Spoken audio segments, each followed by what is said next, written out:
What's going on, everybody? This is Kingdom Shader 13, aka Chris, coming to you with my trailer reaction to the brand new Kingdom Hearts 3 E3 2018 trailer. Now, I call this my trailer reaction video because the thing is, I've already watched the trailer. I'm not going to be watching it live. I just saw the trailer. I was watching the movie at the time, Jurassic Park 3. Decent movie. And the whole time, I was not checking the internet or nothing, and then I pop up and then I go on and I see that they got a new Kingdom Hearts 3 trailer and I'm like, oh shit. And I see Frozen in the thumbnail and I just went ahead and watched it and oh man. And now I already came out with a video today ranting about Kingdom Hearts 3 being delayed into 2019. And admittedly, I was a bit of a whiny bitch in that video just because I was really upset about that. But I must say that this trailer did sort of make up for my emotions that I felt in that video, the rage that I felt. I'm still mad about it being delayed into 2019, but this trailer was pure beauty right here. I'm still high on this trailer. I mean, let's just get right to it. We got Frozen finally. Finally, after all these years, ever since the movie came out, ever since Kingdom Hearts 3 was announced, all the fan art we've seen, the music we've seen, we finally got Frozen in Kingdom Hearts 3. That's beautiful. And it looks just so good. I mean, they're following the movie story line, which is good because I wanted to see them use the movie storyline because I think that storyline lends itself to a good Kingdom Hearts 3 story. I just hope that Riku appears in the world, maybe, because there's great parallels for Sora and Riku, and then with Anna and Elsa, so that would be cool. But the world, it looks fun. We see some different stuff going on, like some gameplay where they're like sliding down the hill, Sora, Donald, and Goofy. That's cool. But I think a lot of people are happy about the fact that it is not a musical world like Atlantica. That's something that was hinted a few years ago, and everyone was all like, "Oh shit, don't make this a musical world," and it's not. So thankfully, that's good. That was the only new. I should mention that this trailer it was in English, so we heard the English voices for all the characters, and they sounded great. It sounds really, really good. Sounds nice, and just I don't have any complaints. So that was great. So Frozen, yeah, that was the only new reveal that we got, new world reveal that we got in this trailer. The other worlds that we saw, just worlds we've obviously seen before, all the ones that were announced actually, besides Big Hero 6, we saw in this trailer. We saw Monsters Inc., we saw Toy Story, we saw Hercules, and we saw more of Tangled. Tangled is really the only world that hasn't had its big sort of showcase trailer. We finally got to see some more of it in that Monsters Inc. trailer a few months ago, and they show a little bit more of it here. It's a little bit more gameplay. They show an actual cutscene with Rapunzel, the scene where she gets her hair braided. That looks really nice, and that looks the cutscene looks really good. So I can't wait for that world because I love that whole series, the Tangled series. That's good. Everything else looks fun, the gameplay and all that good stuff.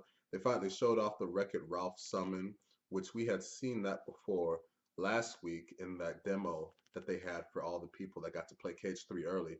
But the summon that they revealed, or Link summon, whatever, it's basically the same thing. Simba, he's back as a summon because he was a summon in KH1, and now he's appearing and he's helping Sora out in this game. And they showed him being summoned in the Frozen world, and his whole thing, he has like a fiery attack, which I guess sort of complements itself nicely in a Frozen world. So that was pretty cool seeing him again. And I'm excited because I do like seeing elements from the previous games being brought back into Kingdom Hearts 3. That's nice. My eyes are watering a lot right now, and it's not from tears of happiness, which I wouldn't be surprised if I did because this trailer was so good. I have allergies right now, so if I took these glasses off, y'all would see my eyes are just so bad right now. So that's why I got these shades on. But yeah, sorry, a little distracted right now, but this trailer is just so damn good. I'm just still so happy. But let's talk. Oh, we saw the gummy ships. Gummy ships coming back. That's good. We knew that they would be back. Most likely, this being a numeral titled Kingdom Hearts game. Gummy ships being KH1, gummy ships being KH2. You knew they were going to be back in KH3. So, but they look. I mean, they look fine. Whatever. Gummy ships. They were awful in KH1. KH2 did admittedly make them more fun, but I never went back and redid them when I didn't have to. if once I unlocked the world, I never went back in and did all the bullshit missions or whatnot. So that's good. The gummy ships, they look okay. I think once we get, they'll be more exciting once we get into the game. But they look just how they did in KH2, but that's fine. And then the final things that got showed off. I'm really sorry, my allergies are killing me right now, but I'm gonna get through this video. The final thing that they showed off was a final cutscene at the end. Oh, actually, no, no, no, no, no. Before I get to that, Larxene, we saw her. Now we had it had been somewhat confirmed that Larxene was going to be in this because of an announcement that came out about the voice actress coming back, and we were all wondering, where's Larxene? Where the hell is she gonna be at? And it turns out she's in the Frozen world. So she's in the girl world per se, obviously Frozen with Anna and Elsa, and she was sort of taunting Sora in the way that Larxene always does and always did in Chain of Memories. Will Elsa choose light or darkness? So I can't wait to see Larxene's interactions in that world with those characters. That should be really fun. Um, that was the major stuff right there. And now let me get to the final thing, which is the end bit, which takes place with Riku and Mickey at End of Sea, World of Darkness, and this shadowy figure is coming out. It's like cloaked in darkness, not a black coat, but just like pure darkness. And it turns out, it reveals itself. It's Aqua, and Aqua, she has been, I believe the term now Cage Kingdom Hearts fan call this is Norted, as in Xehanorted, where she's got the white hair.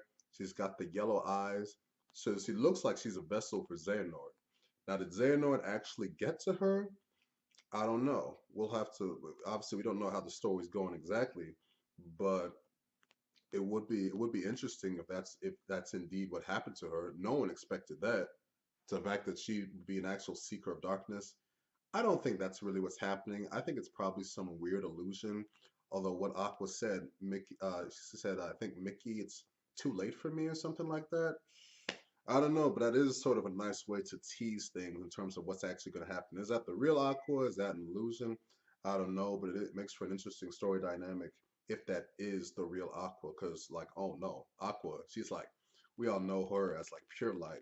But I guess if you've been in the realm of darkness as long as she has, shit's gonna get to you eventually. That darkness, it gets a little, it can get to you. So, that's gonna be interesting because I love Aqua. I don't want to see her as a baddie, but admittedly, her as a baddie, that does sound kind of hot in a way. So maybe I'm not gonna complain about too much. But overall, this was a beautiful trailer. Definitely made up for the emotion, the negative feelings I had about the release date being delayed. So hey, this was Kingdom Hearts trailers. They almost always deliver, pretty much always deliver. And this one definitely was really fun, especially getting that Frozen reveal, just because of all these years, we finally get it. So all that fan art, all that stuff, it wasn't for nothing, because the game it we finally got it. So that's really good right there. And it should be mentioned that this is not the trailer that everyone was talking about from that orchestra trailer last night. Because in that trailer, they talked about Remy from Ratatouille being in it. They talked about Zigbar and Yenzo being in it, Kyrie and Lee. So they weren't in this trailer.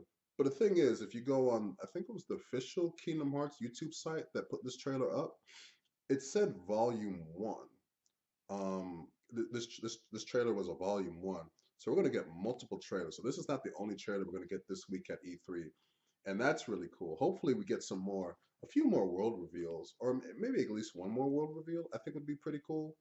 I mean, Frozen is definitely obviously a big world reveal, but we knew sort of that was coming. So maybe it's throwing something more of like a curveball, something like just another world reveal. Something it can be either new or old. I don't know. But yeah, I really enjoyed this trailer and made up for the feelings I felt last night about the release date being pulled back. So just a few hours later, here I am recording another video, and I'm feeling a lot more happy. I don't even mind the date being pushed back. Well, I do mind, but I'm just more happy about it now. More happy about the game because Frozen, all the good stuff we saw, fucking dope. So hope y'all enjoyed this reaction video of sorts. Not a real reaction video, but you know what I mean. This is seeing how I feel about it. And I will see y'all around with another Cage discussion video.